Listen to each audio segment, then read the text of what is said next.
Welcome back. We're going to take the sales page or the front of the funnel and we're going to copy the URL. We're now going to head to our digital store and we're going to do that by going to this tab, by then going to the digital stores tab. We will then click on the digital store tab. In this case, we can add a new section. We can then add a section for products and services. You can make the section say whatever you want it to say. This is just what we have chosen. We're going to click Add Section. We're then going to click Add Product. We're then going to add an external link. We're then going to place our URL here in this area. We're going to fill in our title, button, and subtitle.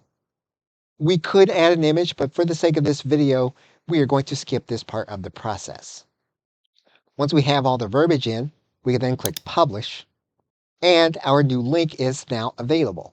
We'll want to test our link again by going to the View command and then clicking on this element. And basically, you'll now see that we end up on the landing page, and then we'll then be taken to the payment process. Okay, so with that, thanks, and I will see you in another video.